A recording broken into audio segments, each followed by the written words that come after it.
வணக்கம். இது தமிழ்வினின் காலை நேர பிரதான செய்திகள். செய்திகளுடன் நான் லக்ஷனா யாதவன். முதலில் தலைப்புச் செய்திகள். காற்றாலைக்கு எதிராக திரண்டவர்கள் மீது கொடூர தாக்குதல். கால்களால் மிதிக்கப்பட்ட பெண்கள், இறக்கப்பட்ட அதிரடிப்படையினர். யாழ் தையிட்டி விகாரை விவகாரம். வடக்கு மக்களை ஏமாற்ற முயல்கிறதா அனுர அரசு? ஒரு வருட காலத்துக்குள் 100க்கும் மேற்பட்ட சட்டவிரோத ஆயுதங்கள் மீட்பு. லஞ்ச ஒழிப்பு ஆணையத்தால் கைது செய்யப்பட்ட 3 அதிகாரிகள். திருமண நிகழ்வில் நாமலுக்கு பயத்தை காட்டிய சம்பவம். தம்பியுடன் ஓடிச் சென்ற தருணம். இன்றைய வானிலை மக்களுக்கு விடுக்கப்பட்டுள்ள அறிவிப்பு. யாழில் நீரில் மூழ்கி 17 வயது இளைஞன் உயிரிழப்பு.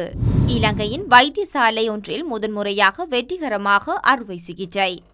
தொடர்பான விரிவான செய்திகள்.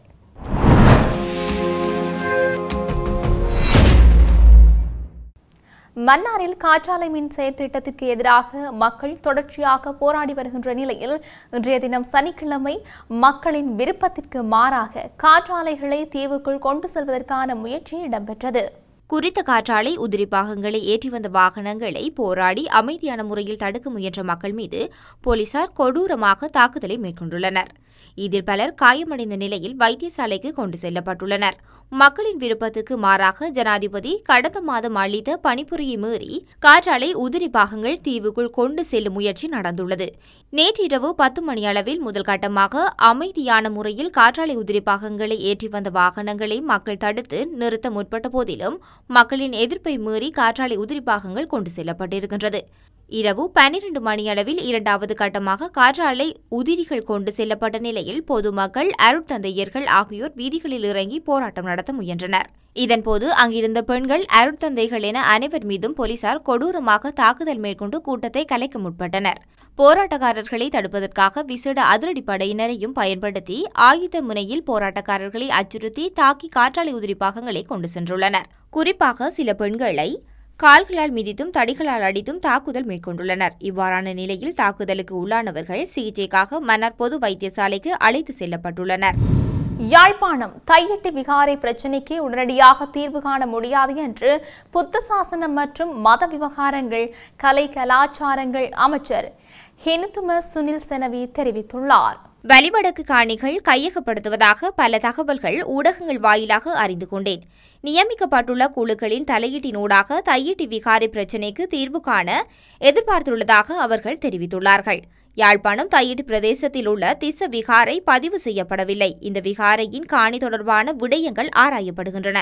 தையிட்டி திஸ்ஸ விகாரைக்கு எதிரான போராட்டம் இடம்பெற்று வருகின்றன. இந்த பகுதியில் இடம்பெறும் போராட்டங்கள் குறித்து அமைச்சுக்கு உத்தியோகபூர்வமாக எதுவும் அறிவிக்கப்படவில்லை என அமைச்சர் ஹினிதும சுனில் செனவி தெரிவித்துள்ளார். கடந்த ஒரு வருட காலத்திற்குள் 100க்கும் மேற்பட்ட சட்டவிரோத ஆயுதங்கள் மீட்கப்பட்டுள்ளதாக போலீசார் அறிவித்துள்ளனர்.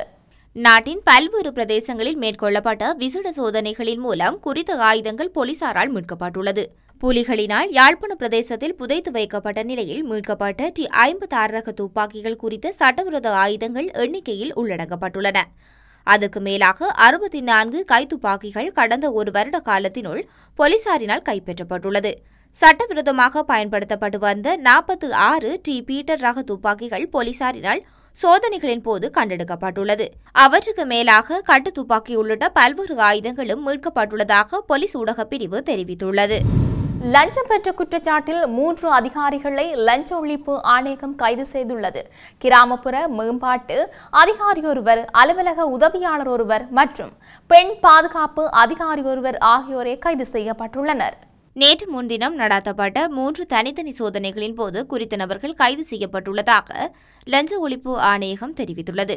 முதல்கட்ட சோதனையில் தெனியாய கிராம மேம்பாட்டு மையத்தில் பணிபுரியும் ஒரு கிராம அபிவிருத்தி உத்தியோகஸ்தர் தெனியாய பிரதேசத்தில் வசிக்கும் நபர் ஒருவர் அளித்த முறைப்பாட்டின் பெயரில் கைது செய்யப்பட்டுள்ளார்.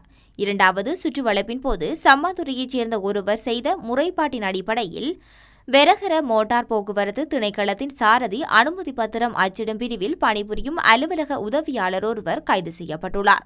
இதற்கிடையில் மகரகமவில் உள்ள இலங்கை ஆயுர்வேத மருத்துவ கூட்டுத்தாபனத்தில் பணிபுரியும் பெண் பாதுகாப்பு அதிகாரியொருவரும் நேற்று முன்தினம் கைது செய்யப்பட்டுள்ளமை குறிப்பிடத்தக்கது. பிளியந்தலை போல்கட பிரதேசத்தில் நடைபெற்ற திருமண நிகழ்வில் ஸ்ரீலங்கா பொதுஜன பெரமுனவின் தேசிய அமைப்பாளரும் நாடாளுமன்ற உறுப்பினருமான நாமல் ராஜபக்ச எதிர்பாராத அனுபவத்தை எதிர்கொள்ள நேரிட்டுள்ளார். நாமல் தனியாக நிகழ்விற்கு வருகை தராமல் தனது சகோதரர் யோசித ராஜபக்சவை அழைத்து வந்துள்ளார். இதன்போது நீதிபதி ஒருவர் அமர்ந்திருந்த மேசையொன்றில் நாமல் மற்றும் யோசிதவுக்கு கதிரைகள் ஏற்பாடு செய்யப்பட்டிருந்தது. நாமல் உடனடியாக அங்கு அமர மறுத்துவிட்டார். நீதிபதியுடன் அமருவது பொருத்தமல்லாதது என நாமல் விளங்கியுள்ளார். நாமல் மற்றும் யோசித வேறு இடத்துக்கு சென்று அமர்ந்தனர். திருமணத்துக்கு வந்தவர்கள் அனைவரும் தங்கள் இருக்கைகளில் இருந்து எழுந்து சென்று ஒருவருக்கொருவர் உரையாடலில் ஈடுபட்டனர். நாமல் எழுந்து சென்று யாருடனும் பேசவில்லை. எனினும் அனைவரும் நாமலின் அருகில் சென்று நாமலுடன் பேசிக் கொண்டிருந்தனர். நீதிபதி அமர்ந்திருந்த மேசையில் அமர்வதற்கு பதிலாக நாமல் வேறொரு மேசைக்கு சென்று அமர்ந்திருந்ததை பலர் கவனித்தனர். அவர்களில் பலர் நாமல் மிகவும் சரியான முடிவை எடுத்துள்ளதாக கூறியுள்ளனர். வழக்குகள் உள்ளவர்கள் நீதிபதிகளுடன் ஒன்றாக அமர்வது நல்லது அல்ல என நாமல் அவர்களிடம் லேசான புன்னகையுடன் கூறியுள்ளார். மேல் சப்ரகமுவ, வடமேல் மற்றும் தென் மாகாணங்களிலும் கண்டி மற்றும் நுவரெலியா மாவட்டங்களிலும் அவ்வப்போது மழை பெய்யக்கூடும் என்று தெரிவிக்கப்பட்டுள்ளது. குறித்த விடயத்தை வளிமண்டலவியல் திணைக்களம் இன்று வெளியிட்டுள்ள அறிக்கையில் குறிப்பிட்டுள்ளது. மேல் சப்ரகமுவ மற்றும் வடமேல் மாகாணங்களிலும் காலி, மாத்தறை, கேண்டி மற்றும் நுவரெலியா மாவட்டங்களிலும் சில இடங்களில் 75 மில்லிமீட்டர் அளவான ஓரளவு பலத்த மழை பெய்யக்கூடும் என தெரிவிக்கப்பட்டுள்ளது. வடமத்திய மாகாணத்திலும் மாத்தளை, மன்னார் மற்றும் யாழ்ப்பாண மாவட்டங்களிலும் சிறிதளவு மழை பெய்யக்கூடும் என தெரிவிக்கப்பட்டுள்ளது.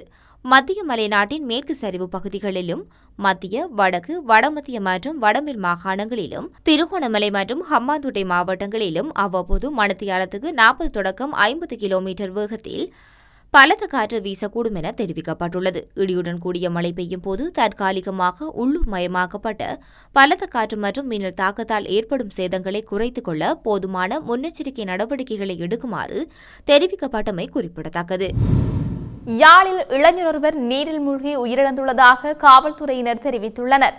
ஆனைக்கோட்டை சாவல்கட்டு பகுதியைச் சேர்ந்த சிவரத்னம் சந்தோஷ் என்பவரே இவ்வாறு உயிரிழந்துள்ளார். குறித்த இளைஞர் நேற்று அதிகாலை 3:30 மணிக்கு கடற்தொழிலுக்காக சித்தப்பாவுடன் காக்கைத்தீவு கடற்பகுதியினூடாக மண்டைத்தீவு கடலுக்கு சென்றுள்ளார். களங்கண்டி முறையிலான மீன்பிடியில் ஈடுபட்டுக் கொண்டிருந்த போது குறித்த இளைஞனை காணாததால் அவரது சித்தப்பா கடலில் தேடுதலில் ஈடுபட்ட வேளை குறித்த இளைஞன் களங்கண்டி தடியை பிடித்துக் கொண்டு மயக்க நிலையில் இருந்ததை அவதானித்தார். பின்னர் குறித்த இளைஞன் படகில் ஏற்றிக்கொண்டு குருநகர் இறங்குதுறைக்கு வந்து அங்கிருந்து யாழ்ப்பாண போதனா வைத்தியசாலைக்கு கொண்டு சென்று சிறிது நேரத்தில் குறித்த இளைஞன் உயிரிழந்துள்ளார். அவரது சடலம் மீதான மரண விசாரணைகளை திடீர் மரண விசாரணை அதிகாரி ஜெயபாலசிங்கம் மேற்கொண்டுள்ளார். சாட்சிகளை மானிப்பாய் காவல்துறையினர் நெறிப்படுத்தினர். நீரில் மூழ்கியதால் மரணம் சம்பவித்துள்ளதாக உடற்கூற்று பரிசோதனையில் தெரியவந்துள்ளது. குளியாப்பிட்டி போதனா மருத்துவமனையில் முதன்முறையாக வெற்றிகரமாக முதுகெலும்பு அறுவை சிகிச்சை செய்யப்பட்டுள்ளது. இந்த அறுவை சிகிச்சை நேற்று எலும்பியல் அறுவை சிகிச்சை நிபுணர் சாணக்க சோலங்கராட்சியால் மேற்கொள்ளப்பட்டுள்ளது. இந்த அறுவை சிகிச்சை கொழும்பு மற்றும் கேண்டி போன்ற தேசிய மருத்துவமனைகளில் கூட செய்யப்படாத ஒரு அரிய வகை அறுவை சிகிச்சை என்று தெரிவிக்கப்படுகின்றது. வழக்கமாக முதுகெலும்பில் ஒரு பெரிய கீறலை மேற்கொண்டு அந்த அறுவை சிகிச்சை எண்டோஸ்கோபிக் முறையை பயன்படுத்தி செய்யப்பட்டது. கேமராவை பயன்படுத்தி கண்காணிக்கப்பட்டுள்ளது. இந்த புதிய முறையால் நோயாளிக்கு முழு மயக்கம் மருந்து தேவையில்லை. மேலும் தொடர்புடைய பகுதி மட்டுமே மரத்து போகின்றது. இதன் மூலம் நோயாளி விரைவாக குணமடைய முடியும். மேலும் அறுவை சிகிச்சைக்கு அடுத்த நாள் அவர் சுயமாக நடக்க முடியும் என்று மருத்துவர் சுட்டிக்காட்டியுள்ளார். நீரிழிவு மற்றும் இதய நோய் போன்ற பிற நோய்கள் உள்ளவர்களுக்கு இந்த முறையில் கீழ் அறுவை சிகிச்சை செய்வது பாதுகாப்பானது என மருத்துவர் கூறியுள்ளார். இந்த முறை முதலில் பொலனறுவை மருத்துவமனையில் அறிமுகப்படுத்தப்பட்டது. அங்கு செய்யப்பட்ட பெரும்பாலான அறுவை சிகிச்சைகள் வெற்றிகரமாக இருந்தன என அவர் மேலும் கூறியிருக்கின்றார். 2 வாரங்களுக்கு முன்பு குளியாப்பிட்டி மருத்துவமனையில் பொறுப்பேற்ற அவர் நேற்று ஒரே முறையில் கீழ் 2 அறுவை சிகிச்சைகள் வெற்றிகரமாக செய்யப்பட்டதாக கூறினார். அறுவை சிகிச்சைக்கு உட்படுத்தப்பட்ட 20 வயது யுவதியின் பெற்றோர் தாங்கள் மாத்தறையில் இருந்து வந்த மருத்துவரை கண்டுபிடித்ததாகவும் அறுவை சிகிச்சை மிகவும் வெற்றிகரமாக முடிந்ததாகவும் தெரிவித்துள்ளனர். முதுகெலும்பு பிரச்சினைகள் உள்ள எவரும் குளியாப்பிட்டி மருத்துவமனைக்கு வரலாம் என அவர்கள் கூறியுள்ளனர். செய்திகள் நிறைவாக மீண்டும் தலைப்புச் செய்திகள். காற்றாலைக்கு எதிராக திரண்டவர்கள் மீது கொடூர தாக்குதல். கால்களால் மிதிக்கப்பட்ட பெண்கள் இறக்கப்பட்ட அதிரடி படையினர். யாழ் தையிட்டி விகாரி விவகாரம். வடக்கு மக்களை ஏமாற்ற முயல்கிறதா அனுர அரசு? 1 வருட காலத்துக்குள் 100க்கும் மேற்பட்ட சட்டவிரோத ஆயுதங்கள் மீட்பு. லஞ்ச ஒழிப்பு ஆணையத்தால் கைது செய்யப்பட்ட 3 அதிகாரிகள். திருமண நிகழ்வில் நாமலுக்கு பயத்தை காட்டிய சம்பவம், தம்பியுடன் ஓடிச் சென்ற தருணம். இன்றைய வானிலை மக்களுக்கு விடுக்கப்பட்டுள்ள அறிவிப்பு. யாழில் நீரில் மூழ்கி 17 வயது இளைஞன் உயிரிழப்பு. இலங்கையின் வைத்தியசாலை ஒன்றில் முதன்முறையாக வெற்றிகரமாக அறுவை சிகிச்சை. இத்துடன் தமிழ்வினின் காலை நேர பிரதான செய்திகள் நிறைவு பெற்றன. செய்திகளை உடனுக்குடன் அறிந்து கொள்ள தமிழ்வின் என்ற எமது யூடியூப் பக்கத்தினூடாக இணைந்திருங்கள். வணக்கம்.